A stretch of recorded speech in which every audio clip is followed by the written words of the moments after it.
Good morning students, कैसे हो आप लोग? सब अच्छे से हो घर पे?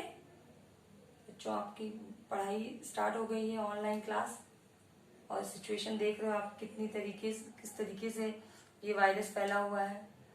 तो आप उस चीज से आप खुद को बचा के रखिए, अपने आप को रखिए, सेफली रहिए घर पे, ठीक है। पर आप पढ़ाई को भी इग्नोर नहीं कर सकते हैं, पढ़ाई को लेकर चलना है, ठीक है। नहीं तो हम लोग क्या होगा, पढ़ाई हमारी पीछे रह जाएगी और हमें उस चीज को पीछे करना नहीं है। पढ़ाई साथ साथ लेके चलिए और अपने आप को सेफ भी रखिए घर में, ठीक है। आइए, आज से आपका हम हिंदी का पार्ट 3 स्टार्ट करते हैं। 2 चैप्टर्स आपके ऑलरेडी खत्म हो चुके हैं, तो पार्ट 3 आज से शुरू करते हैं। और पार्ट 3 का जो शीर्षक है क्या है? होनहार विद्वान के होत चिकने पात। इसका क्या मतलब है? ये एक मशहूर कहावत है बच्चों, कि जो प्रतिभाशाली व्यक्ति होते हैं ना, उनके जो गुण होते हैं, उनके जो लक्षण होते हैं, वो बचपन से ही दिखाई देने लगते हैं। और जैसे जैसे वो बच्चा बड़ा होता है, वो गुण क्या होता है, और भी विकसित होता चला जाता है। तो ये जो आपकी कहानी है वो चंद्रगुप्त मौर्य के ऊपर है, ठीक है। तो आइए चलिए आपकी कहानी को पढ़ते हैं, ठीक है बच्चों। ये देखिए आपका ये कहानी, और पेज नंबर 23 आप भी ओपन कीजिए अपने बुक का। ये देखिए, गंगा के किनारे दूर दूर तक हरे भरे खेत फैले हुए थे। ये जो कहानी का बच्चे कर रहे हैं, वो कहाँ कर रहे हैं? गंगा जो नदी है उसके किनारे बैठ के ये कहानी, ये नाटक वो लोग कर रहे हैं, खेल रहे हैं। गंगा दूर दूर तक हरे भरे खेत फैले हुए हैं, दूर दूर तक हरियाली है चारों तरफ। धान की बालियां प्रकृति की हरितमा को और अधिक बढ़ा रही है। धान की बालियां मतलब चावल की जो खेती हुई है, वो जो चावल की खेती हुई है ना, धान को चावल कहते हैं। और उसकी जो बालियां उगी हैं, जो वो धान उगा हुआ है, चारों तरफ हरियाली ही हरियाली दिख रही है। और उससे क्या हो रहा है, प्रकृति की और भी सुंदरता बढ़ रही है। बरगद के पेड़ के नीचे ऊंचे टीले को सिंहासन बनाकर गांव के बच्चे राजा राजा का खेल खेल रहे हैं। ये जो बच्चे राजा राजा का खेल खेल रहे हैं, वो कहाँ खेल रहे हैं? गंगा नदी के किनारे खेल रहे हैं, ठीक है। और वहां जैसे ये देखिए, पहाड़ जैसे थोड़ा ऊंचा टीला बना हुआ है ना बच्चों, उस पे बच्चे बैठे हैं, कुछ नीचे बैठे हैं, कुछ ऊपर बैठे हैं। ऐसे बैठ के बच्चे क्या कर रहे हैं? राजा राजा का खेल खेल रहे हैं। एक बालक ऊंचे टीले पर राजा बनकर बैठा है। ये देखिए, एक बालक बैठा हुआ है ना राजा बनकर। ऊंचा टीला मतलब थोड़ा ऊंचा, ये जो थोड़ा ऊंचा पत्थर टाइप का बना हुआ, उस पे एक बालक बैठा हुआ है। और वो कौन बालक है? राजा बना बैठा है।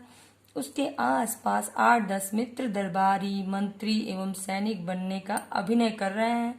और जो इधर आपने कभी देखा राज दरबार, टीवी में भी देखा होगा, तो क्या देखा है कि राज दरबार में बहुत से लोग बैठे रहते हैं, वो दरबारी बन के, कोई सैनिक, कोई मंत्री बन के, वैसे ही सारे उनके मित्रगण बैठे हुए हैं। अभिनय मतलब नाटक कर रहे हैं, अभिनय मतलब नाटक कर रहे हैं। भरी दोपहरी में बच्चों का खेल खूब जम रहा था। और उस जो टाइम था वो बहुत दोपहर का टाइम था, और उस दोपहरी टाइम में उन लोग अपना ये खेल खेल रहे थे। सभी बालक अभिनय में बड़े कुशल जान पड़ते थे। जितने भी बच्चे थे, इतना बढ़िया मंचन कर रहे थे जो नाटक का, कि लग रहा था जैसे वो सब बहुत कुशल हैं, बहुत अच्छे से जानकार हैं हर चीज के बारे में। 10 वर्षीय बालक चंद्रगुप्त जो राजा बना बैठा था, ये जो राजा बने बैठे थे वो कौन थे? बालक चंद्रगुप्त। उसकी आवाज बड़ी रोबीली थी। रोबीली मतलब एकदम रोबदार, एकदम राजाओं जैसी आवाज, भारी। उसने मंत्री बने मित्र विशाख से पूछा, क्या हमारे राज्य में प्रजा सुखी है? जो उनके मित्र थे उनसे पूछते हैं, उनके मित्र का नाम था विशाख, उनसे, वो मंत्री बने हुए थे, तो उनसे पूछते हैं कि क्या हमारे राज्य में सारी प्रजा सुखी है? मित्र मंत्री, जी महाराज, प्रजा आपका गुणगान कर रही है, किसी को कोई कष्ट या अभाव नहीं है। तो क्या कर रही है प्रजा? उनकी गुणगान कर रही है, क्योंकि किसी को कोई प्रकार का जब कष्ट नहीं रहेगा तो वो राजा की क्या करेगा? प्रशंसा ही करेगा। गुणगान मतलब क्या होता है? प्रशंसा करना। तो वो राजा की, उनका मित्र जो मंत्री बना हुआ कह रहा है, नहीं महाराज, जो आपका जो राज्य के जो भी लोग हैं वो क्या कर रहे हैं? आपका गुणगान कर रहे हैं, मतलब आपकी प्रशंसा कर रहे हैं, क्योंकि उन्हें किसी भी प्रकार का कोई कष्ट नहीं है, कोई कमी, अभाव मतलब कमी नहीं है। चंद्रगुप्त, मंत्री जी, मित्र मंत्री, आज्ञा हो महाराज। अब मगध का चंद्रगुप्त बोल रहे हैं, अब मगध का शासन मेरे हाथों में आ गया है। मेरी प्रजा में किसी को अभाव, दुख या कष्ट नहीं होना चाहिए। उनकी प्रजा में किसी को दुख या कष्ट नहीं होना चाहिए, किसी के साथ अन्याय नहीं होना चाहिए। और किसी के साथ क्या नहीं होना चाहिए? अन्याय, मतलब किसी के साथ कोई भी भेदभाव नहीं होना चाहिए। राज्य का कोष गरीबों के लिए खुला होना चाहिए। कोष मतलब क्या होता है? जो खजाना है राज्य का, वो गरीबों के लिए खुला होना चाहिए। जो भी जरूरत हो, जो भी सामान किसी को चाहिए, वो सब मिलना चाहिए। किसी प्रकार का उनके राज्य में कष्ट नहीं होना चाहिए। मेरी प्रजा में कोई दरिद्र नहीं रहना चाहिए। दरिद्र मतलब दुखी, दरिद्र मतलब गरीब, दुखी नहीं रहना चाहिए। इसका विशेष ध्यान रखना चाहिए। इसका विशेष ध्यान रखा जाए, मतलब वो अपने मंत्री को आज्ञा दे रहे हैं कि इसका विशेष ध्यान रखा जाए। मित्र मंत्री, जो आज्ञा महाराज। मित्र भी बोलते हैं जो मंत्री बने हुए हैं कि जो आज्ञा महाराज। सभासद का अभिनय करने वाले सभी मित्र एक साथ बोल उठे, महाराज की जय हो।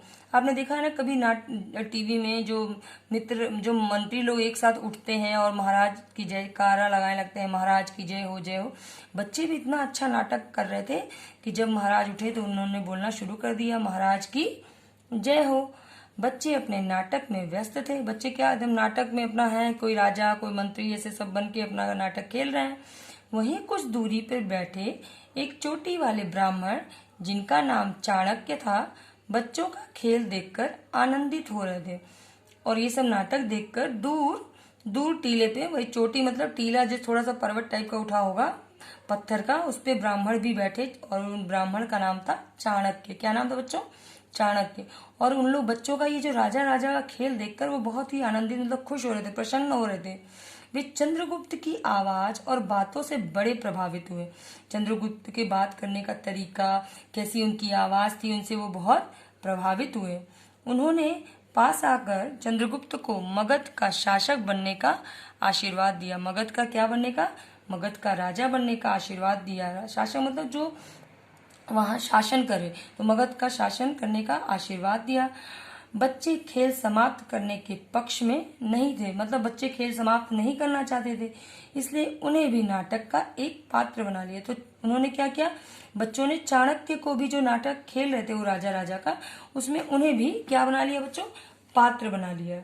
और उनसे आग्रह करने लगे कि वे महाराज से कुछ मांगे।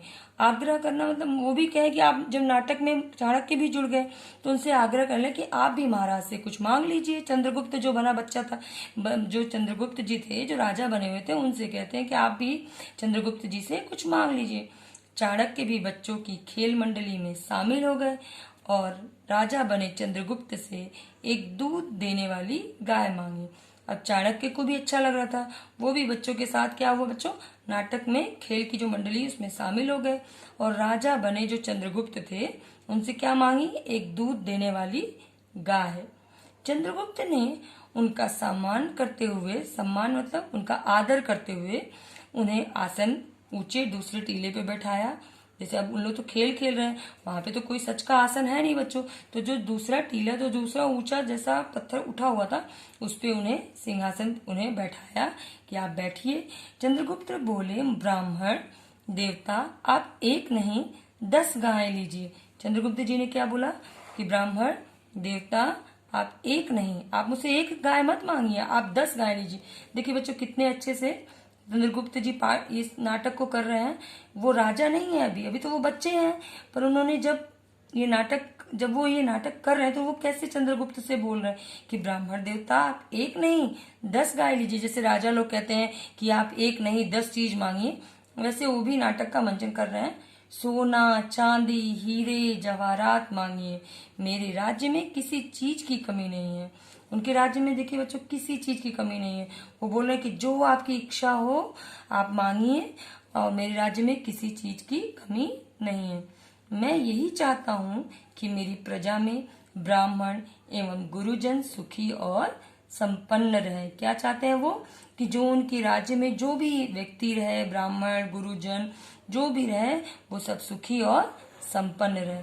तो बच्चों आप इस पाठ को पढ़िए, ठीक है, और हम दूसरी ऑनलाइन क्लास में आपको आगे का भाग पढ़ के सुनाएंगे। तब तक आप इस पाठ को अच्छे से पढ़िए।